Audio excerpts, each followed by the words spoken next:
जय हिंद दोस्तों। आपके अपने परिवार द शिवा एकेडमी में मैं आप सभी का स्वागत करता हूं। दोस्तों, बिहार शिक्षक भर्ती से संबंधित मैं बिहार स्पेशल जीके लेकर आया हूं, जो बिहार में होने वाली टीचर भर्ती के लिए बहुत ही महत्वपूर्ण है।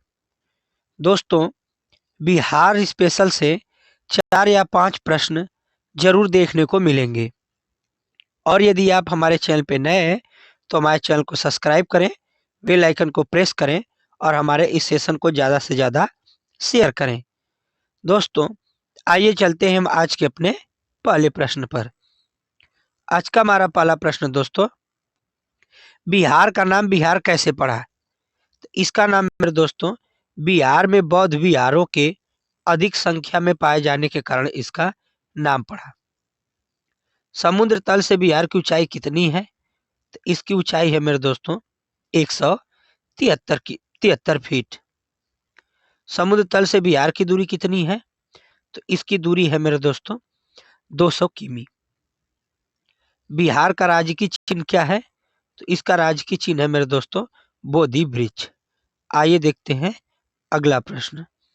अगला प्रश्न मेरे दोस्तों, बिहार का राजकीय पक्षी कौन सा है? तो इसका राजकीय पक्षी है मेरे दोस्तों गौरैया। बिहार का राजकीय पशु कौन सा है? तो राजकीय पशु है मेरे दोस्तों बैल। बिहार का सबसे गर्म स्थल कौन सा है? तो गर्म स्थल है मेरे दोस्तों गया। बिहार का सबसे बड़ा पशु मेला कौन सा है? तो बिहार का सबसे बड़ा पशु मेला है मेरे दोस्तों सोनपुर का मेला। आइए देखते हैं अगला प्रश्न। अगला प्रश्न मेरे दोस्तों, बिहार का सर्वाधिक औसत आर्द्रता वाला स्थान कौन सा है? तो सबसे आर्द्रता वाला स्थान है मेरे दोस्तों भागलपुर। आइए देखते हैं अगला प्रश्न। अगला प्रश्न मेरे दोस्तों, बिहार का सर्वाधिक वर्षा वाला स्थान कौन सा है? तो इसका सबसे अधिक स्थान वाला है वर्षा वाला मेरे दोस्तों किशनगंज। बिहार की अर्थव्यवस्था का मुख्य आधार क्या है? तो इसकी मुख्य आधार है मेरे दोस्तों इसका कृषि। क्या है मेरे दोस्तों? कृषि है। बिहार की जलवायु कैसी है? तो इसकी जलवायु है मेरे दोस्तों मानसूनी जलवायु है। आइए अगले प्रश्न पे चलते हैं। अगला प्रश्न मेरे दोस्तों, बिहार की जलवायु में कितने ऋतुएं शामिल है? तो इसमें शामिल है 3, ग्रीष्म, वर्षा व शीत ऋतु। बिहार की प्रथम राजभाषा हिंदी है। द्वितीय राजभाषा कौन सी है? तो द्वितीय राजभाषा है मेरे दोस्तों उर्दू। आइए देखते हैं अगला प्रश्न। अगला प्रश्न मेरे दोस्तों, 1956 में राज्य पुनर्गठन के समय बिहार का कौन सा जिला पश्चिम बंगाल में शामिल किया गया था? तो यह शामिल किया गया था मेरे दोस्तों पुरुलिया। पुरुलिया जिला था मेरे दोस्तों जो पश्चिम बंगाल में शामिल किया गया था। 2001 में झारखंड राज्य बनने के बाद अब बिहार राज्य का क्षेत्रफल कितना है? तो इस समय बिहार राज्य का क्षेत्रफल है मेरे दोस्तों 94,163 वर्ग किमी। आइए अगले प्रश्न को देखते हैं। अशोक के काल में पाटलिपुत्र में आयोजित तृतीय बौद्ध संगति की अध्यक्षता किस बौद्ध दीवान ने की थी? तो इसकी अध्यक्षता की थी मेरे दोस्तों मोंगालिक पुत्र तिस्या। मोंगालिक पुत्र त्रिसिया ने किया था। आइए चलते हैं अगले प्रश्न पे। अगला प्रश्न मेरे दोस्तों, इब्राहिम लोदी के काल में बिहार का सूबेदार कौन था जिसने सुल्तान के विरुद्ध विद्रोह किया था? तो सुल्तान के विरुद्ध विरोध करने वाला मेरे दोस्तों यह था दरिया खा नुहानी।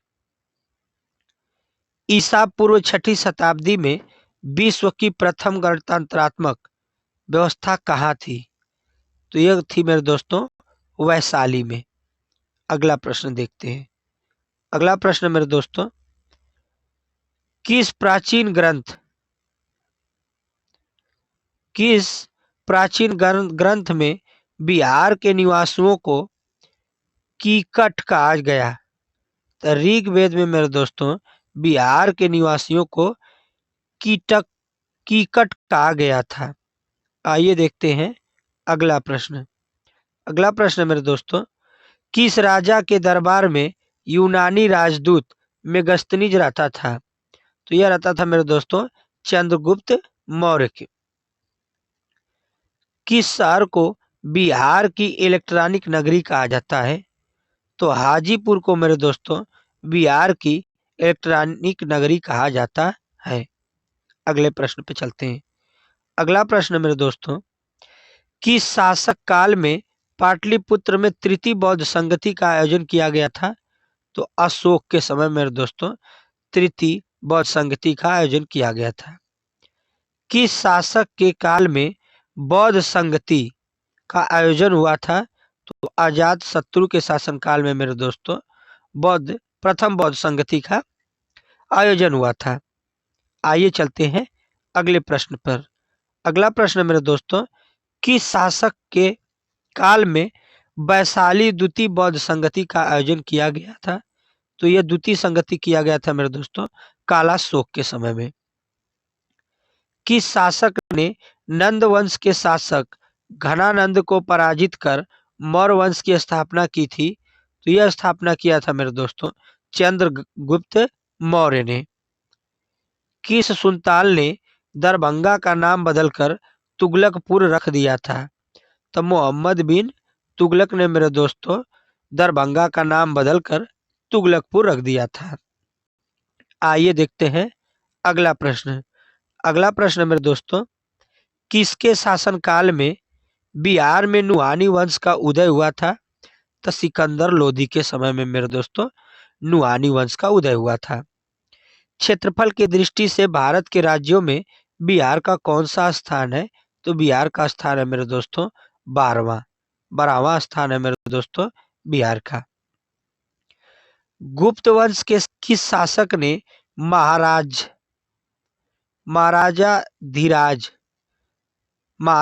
धीराज की उपाधि धारण की थी? तो यह की थी मेरे दोस्तों समुद्रगुप्त ने। आइए देखते हैं अगला प्रश्न। अगला प्रश्न मेरे दोस्तों, गुप्त वंश के किस शासक ने विक्रमादित्य की उपाधि धारण की थी? तो ये उपाधि धारण की थी मेरे दोस्तों चंद्रगुप्त द्वितीय ने। आइए देखते हैं अगले प्रश्न को। अगला प्रश्न दोस्तों, चीनी यात्री इत सिंह ने बिहार का भ्रमण कब किया था? तो ये इसका भ्रमण किया था मेरे दोस्तों 673 में।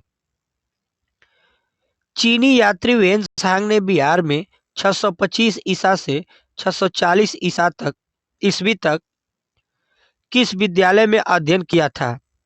तो यह अध्ययन किया था मेरे दोस्तों नालंदा विश्वविद्यालय में। चीनी यात्री वेन सांग ने 625 ईस्वी से 640 ईस्वी तक नालंदा विश्वविद्यालय में अध्ययन किया था मेरे दोस्तों। आइए चलते हैं अगले प्रश्न पर। अगला प्रश्न में दोस्तों, जनसंख्या की दृष्टि से भारत राज्य में बिहार का कौन सा स्थान है? तो बिहार का स्थान है मेरे दोस्तों तीसरा जनसंख्या की दृष्टि से। जनसंख्या घनत्व की दृष्टि से भारत के राज्य में बिहार का कौन सा स्थान है? तो बिहार का स्थान है मेरे दोस्तों तीसरा।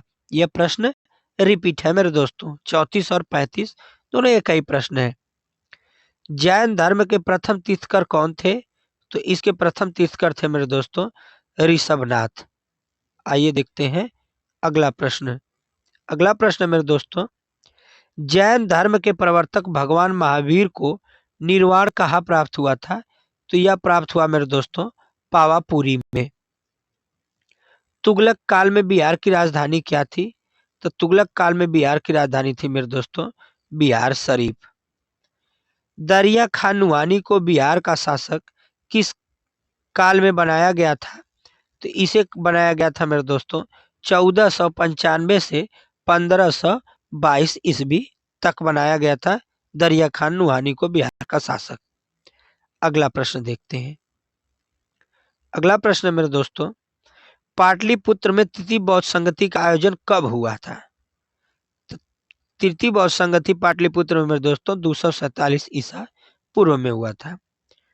पाल वंश के बाद बिहार पर 12वीं सदी में किस वंश के आधिपत्य के प्रमाण मिलते हैं? तो गुल गुलवाड़ सॉरी दोस्तों, गुअड़वार वंश के प्रमाण मिलते हैं मेरे दोस्तों। आइए देखते हैं अगला प्रश्न। अगला प्रश्न है दोस्तों, 12वीं सदी के प्रथम दशक में किसके राज्यकाल में बिहार में एक शक्तिशाली राज्य की नींव रखी गई थी? तो यह लिखी गई थी मेरे दोस्तों मदन पाल के। बिहार और उड़ीसा को बंगाल से अलग करके एक पृथक प्रांत के रूप में कब गठित किया गया था? तो यह गठित किया गया था मेरे दोस्तों 1912 में। आइए देखते हैं अगला प्रश्न। अगला प्रश्न मेरे दोस्तों, बिहार का अभिशाप किस नदी को कहा जाता है? तो बिहार का अभिशाप मेरे दोस्तों कोसी नदी को कहा जाता है। बिहार का क्षेत्रफल भारत के कुल क्षेत्रफल का कितना प्रतिशत है? तो यह है मेरे दोस्तों 2.86%। बिहार का ग्रांड ट्रक रोड किस राष्ट्रीय राजमार्ग के नाम से जाना जाता है? तो यह जाना जाता है मेरे दोस्तों राष्ट्रीय राजमार्ग 2 के नाम से जाना जाता है। अगले प्रश्न को देखते हैं। अगला प्रश्न मेरे दोस्तों, बिहार की प्रथम रेलवे लाइन का निर्माण किस स्थान के मध्य हुआ था? तो यह हुआ था मेरे दोस्तों मुगल सराय से कलकत्ता तक। अगले प्रश्न पे चलते हैं।